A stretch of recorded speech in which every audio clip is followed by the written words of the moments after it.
Chapter 2. Apprehension of nature. Intelligence. Study of arrangement or shape. Nature is that which is around us. But it is by no means easy to get to nature.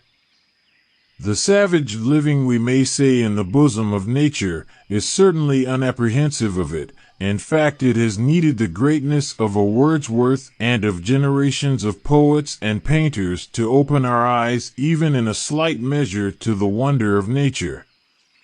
Thus it is clear that it is not by mere passivity that we can comprehend nature. It is the goal of an activity, not a free gift.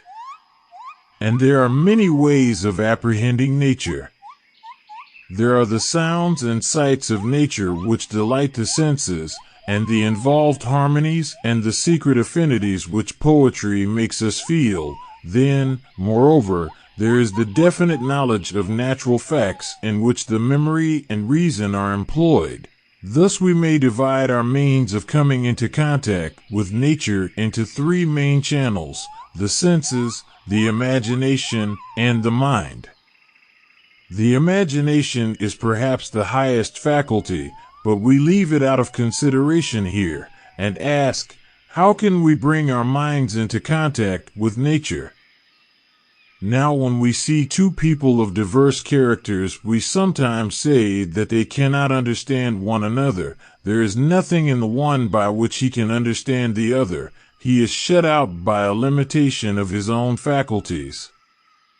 And thus our power of understanding nature depends on our own possession. It is in virtue of some mental activity of our own that we can apprehend that outside activity which we call nature. And thus the training to enable us to approach nature with our minds will be some active process on our own part. In the course of my experience as a teacher, I have often been struck by the want of the power of reason displayed by pupils. They are not able to put two and two together, as the saying goes, and I have been at some pains to investigate wherein this curious deficiency lies, and how it can be supplied. And I have found that there is in the curriculum no direct cure for it. The discipline which supplies it is not one which comes into school methods.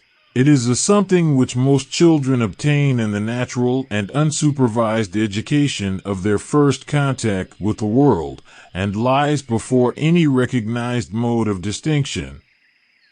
They can only understand it in virtue of an activity of their own, and they have not had sufficient exercise in this activity.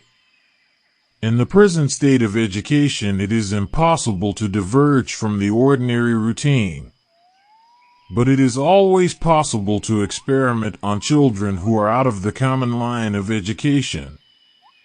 And I believe I am amply justified by the result of my experiments.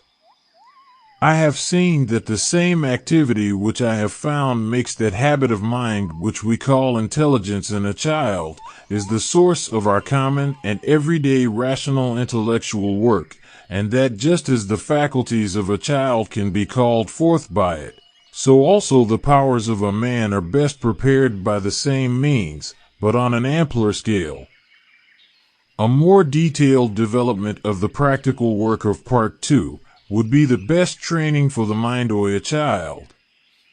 An extension of the work of that part would be the training which, hand in hand with observation and recapitulation, would best develop a man's thought power. In order to tell what the activity is by the prosecution of which we can obtain mental contact with nature, we should observe what it is which we say we understand in any phenomenon of nature which has become clear to us. When we look at a bright object, it seems very different from a dull one. A piece of bright steel hardly looks like the same substance as a piece of dull steel. But the difference of appearance in the two is easily accounted for by the different nature of the surface in the two cases. In the one all the irregularities are done away with, and the rays of light which fall on it are sent off again without being dispersed and broken up. In the case of the dull iron, the rays of light are broken up and divided, so that they are not transmitted with intensity in any one direction, but flung off in all sorts of directions. Here the difference between the bright object and the dull object lies in the arrangement of the particles on its surface and their influence on the rays of light.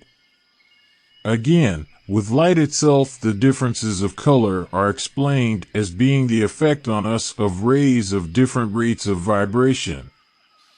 Now, a vibration is essentially this: a series of arrangements of matter which follow each other in a closed order, so that when the set has been run through, the first arrangement follows again. The whole theory of light is an account of arrangements of the particles in the transmitting medium. Only the arrangements alter, are not permanent in any one characteristic, but go through a complete cycle of varieties.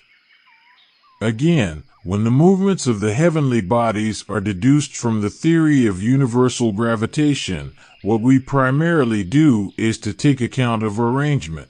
For the law of gravity connects the movements which the attracted bodies tend to make with their distances, that is, it shows how their movements depend on their arrangement.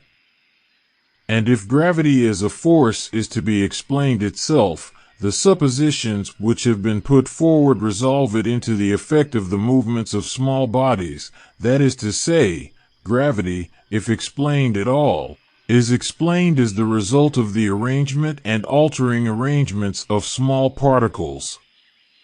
Again, to take the idea which proceeding from Goethe casts such an influence on botanical observation. Goethe, and also Wolff, laid down that the parts of a flower were modified leaves, and traced the stages and intermediate states between the ordinary green leaf and the most gorgeous petal or stamen or carpel, so unlike a leaf in form and function. Now the essential value in this conception is that it enables us to look upon these different organs of a plant as modifications of one and the same organ. It enables us to think about the different varieties of the flower head as modifications of one single plant form.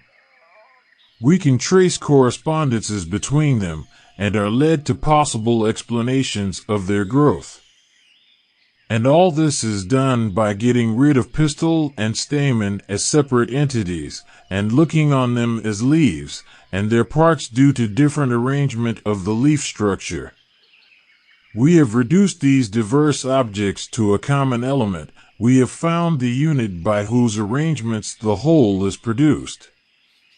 And in this department of thought, as also to take another instance, in chemistry, to understand is practically this: we find units, leaves or atoms, combinations of which account for the results which we see.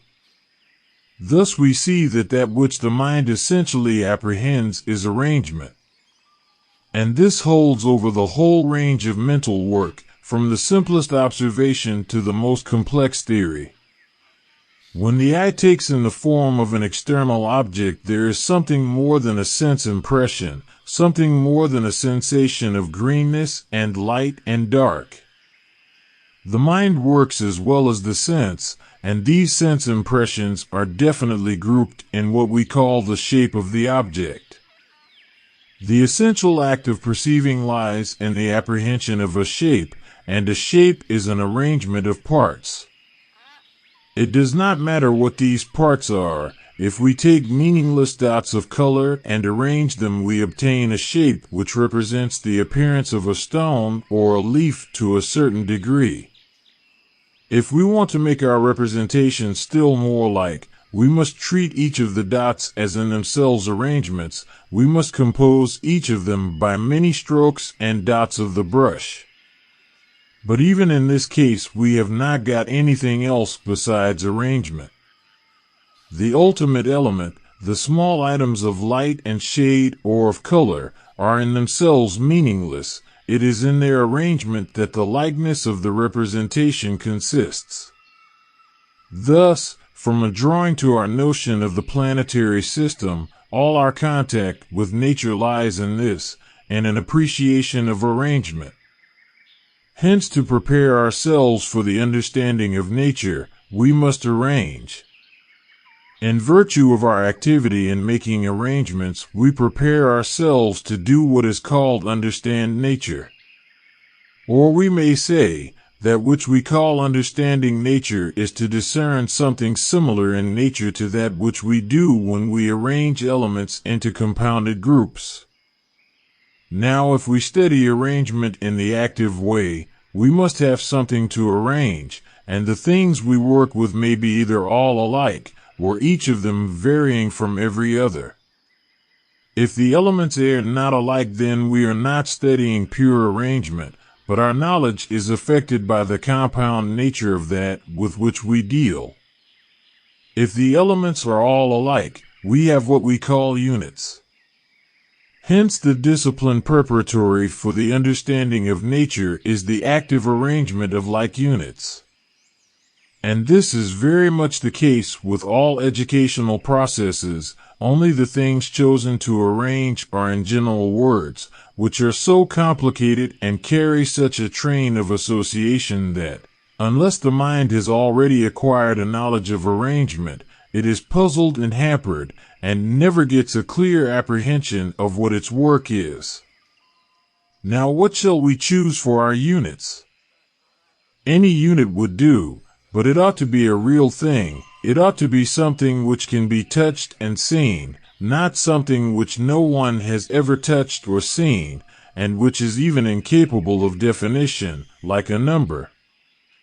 I would divide studies into two classes, those which create the faculty of arrangement, and those which use it and exercise it. Mathematics exercises it, but I do not think it creates it, and unfortunately, in mathematics as it is now often taught, the pupil is launched into a vast system of symbols. The whole use and meaning of symbols, namely, as means to acquire a clear grasp of facts, is lost to him. Of the possible units which will serve, I take the cube, and I have found that whenever I took any other unit I got wrong, puzzled, and lost my way. With the cube one does not get along very fast, but everything is perfectly obvious and simple, and builds up into a whole of which every part is evident. And I must ask the reader to absolutely erase from his mind all desire or wish to be able to predict or assert anything about nature, and he must please look with horror on any mental process by which he gets at a truth in an ingenious but obscure and inexplicable way. Let him take nothing which is not perfectly clear, patent and evident, demonstrable to his senses, a simple repetition of obvious fact. Our work will then be this, a study, by means of cubes, of the facts of arrangement. And the process of learning will be an active one of actually putting up the cubes. In this way we do for the mind what Wordsworth does for the imagination, we bring it into contact with nature.